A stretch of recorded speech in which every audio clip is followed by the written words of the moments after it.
Bom, e a gente dá sequência no Bom Dia Produtor, falando agora do nosso mercado externo, né? Onde também nós temos aí algumas preocupações. E sobre esse assunto nós vamos falar agora com o consultor de agronegócio, João Pedro Cuti Dias. Produtores irlandeses pediram aos negociadores da União Europeia com o Mercosul para tomarem cuidado com as ações tomadas recentemente contra processadores brasileiros de carne. Irlandeses argumentam que carne brasileira não cumpre o padrão europeu. E sobre esse assunto, então, vamos tirar todas as dúvidas. É isso mesmo, seu João? O senhor estava falando a respeito disso, parece que já é uma discussão antiga. Como é que está isso? Sempre os irlandeses estão brigando contra o Brasil, né? Eles não têm condição de competir conosco em termos de preço. A carne na Europa custa mais de $70 por arroba, contra os 35, 38 que os frigoríficos pagam ao produtor brasileiro. A grande questão é a seguinte: eles usam inverdades. Eles falam que o Brasil, o nosso pecuarista, não respeita a questão ambiental, não respeita a legislação trabalhista, etc. As fazendas que são habilitadas para exportar para a União Europeia, são as Trace List, que fazem parte da Trace List, são fazendas que obedecem rigorosamente todos esses detalhes. Tanto o pecuarista está consciente da necessidade de obedecer tudo isso, como o frigorífico também, porque sabe que pode criar problema mais tarde para fechar mercado contra ele. Mas não, o irlandês bate em cima disso aí. Eles estão preocupados com um possível acordo entre a União Europeia e Mercosul, onde que teria um espaço de até 100 mil toneladas de carne bovinas ano a entrar no mercado europeu com tarifação mais baixa. Então eles querem bloquear isso, essa é a intenção deles. Você tem dois países que brigam muito nessa área da União Europeia, que é a Irlanda e a França. Por quê? Porque você imagina um pecuarista francês ou irlandês, que deve ter 40, 50 vacas, competir com um brasileiro que chega a ter 5, 6 mil vacas na fazenda. Então há essa competição? A questão é questão de mercado, apenas isso. A mesma coisa aconteceu com o frango. Os caras proibiram o frango para entrar sem tarifação. Se pagar tarifação, aí não tem problema nenhum de salmonelose. É questão apenas de mercado. Agora, o que falta ao Brasil, o Brasil tinha que ter uma ação mais proativa. A melhor defesa é o ataque. Nós tínhamos que estar lá, mostrando, olha, o negócio é o seguinte, não é verdade, as fazendas do Brasil são assim, a nossa carne é uma carne produzida basicamente em cima de capim. Você pegar uma fazenda de integração na agricultura pecuária, por exemplo, você tem carbono zero. O volume de carbono sequestrado é igual ao que, porventura, o animal pudesse emitir de metano, de CO2, etc. Isso nós não fizemos isso. Nós temos que ter uma ação lá na Europa proativa. E é importante para o mercado brasileiro de carne, porque o europeu ele compra corte de traseiro, corte alcatra, filé, contra filé. Se você pegar a média de preço da carne brasileira que vai para os países europeus, é $6 mil, $7 mil, contra a média total do Brasil, que é $3.800. Ou seja, quase, às vezes, o dobro da carne, do preço da carne exportada para outros países. Então, o Brasil tem que ter uma ação ativa. E aí não é só o frigorífico que é culpado disso. O pecuarista também. Nós tínhamos que ter entidades que fossem fazer um trabalho integrado, como faz o australiano, como faz o uruguaio, que vai lá, você vai no supermercado da Europa, você encontra a bandeirinha do Uruguai, a bandeirinha da Austrália na gôndola do supermercado. Ou seja, o Brasil tem tudo a mostrar isso aí. Qual é o país do mundo que consegue produzir gado, quase que 90% dele em cima de capim? O Brasil. Nós temos condição de fazer isso. No fim, podemos dar um grão, podemos dar alguma coisa para dar um acabamento, para dar uma gordura?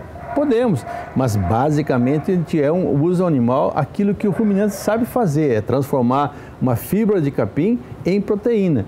Então, isso o Brasil não faz e dá espaço para os irlandeses, dá espaço para os franceses falar mal do Brasil. E o Brasil perdeu espaço na União Europeia na década passada.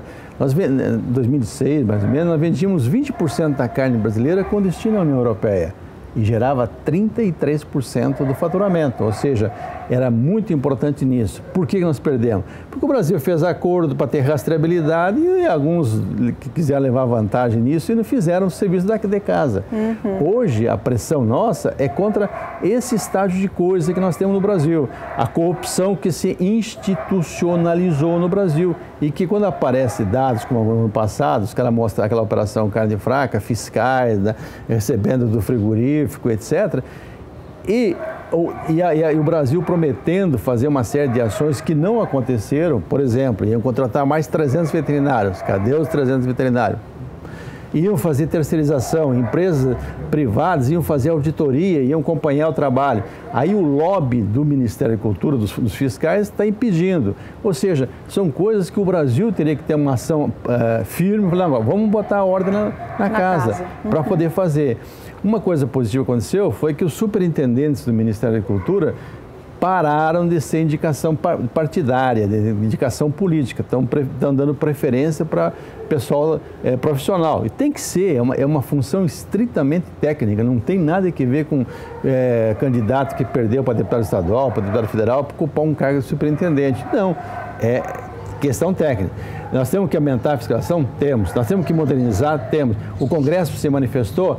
A informação que eu tenho, que está no Congresso, porém as coisas no Congresso não andam. O Congresso está preocupado em se manter no poder e conseguir manter o fórum privilegiado para a maioria do pessoal que está lá, que tem alguma pendência com a justiça. Então, o Brasil deixa de atender as questões básicas e isso dá espaço para que os irlandeses falem mal do Brasil, que outros países falem mal. Se o Brasil fosse um pequeno exportador, ninguém dava bola para o Brasil. Mas como o Brasil é o primeiro exportador e como tem condições de ampliar a produção de carne, como tem uma carne de qualidade boa, que disputa mercado, eles aproveitam qualquer gancho e falam mal do Brasil. E o Brasil, infelizmente, tem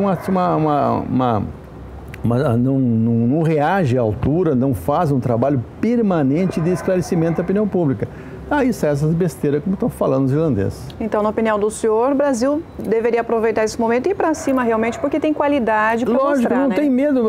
Todos os contêineres de carne que chegam na Europa hoje são fiscalizados.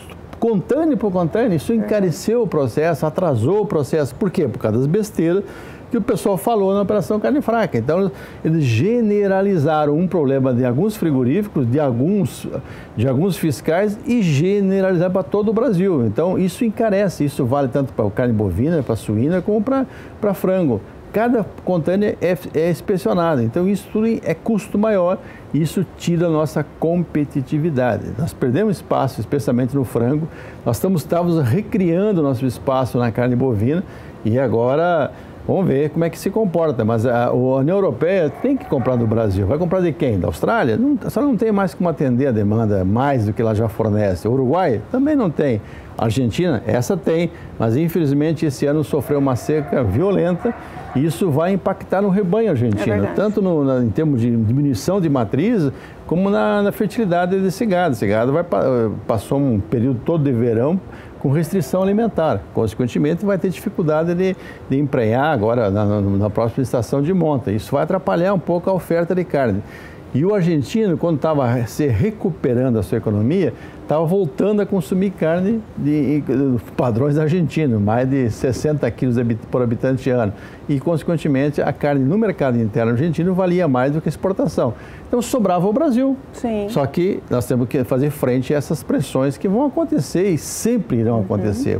Só que nós temos que ter uma ação proativa, lá dentro, brigando, mostrando que o Brasil produz carne com carbono zero, em cima de capim. Nós temos 61% do território nosso preservado da forma original. Nós temos que mostrar isso. E não são dados nossos, são dados da NASA, de outras entidades, que eles nem podem questionar se fossem dados do Brasil. Bom, Sr. João, agradeço muito sua participação, viu? Obrigada e até uma próxima oportunidade.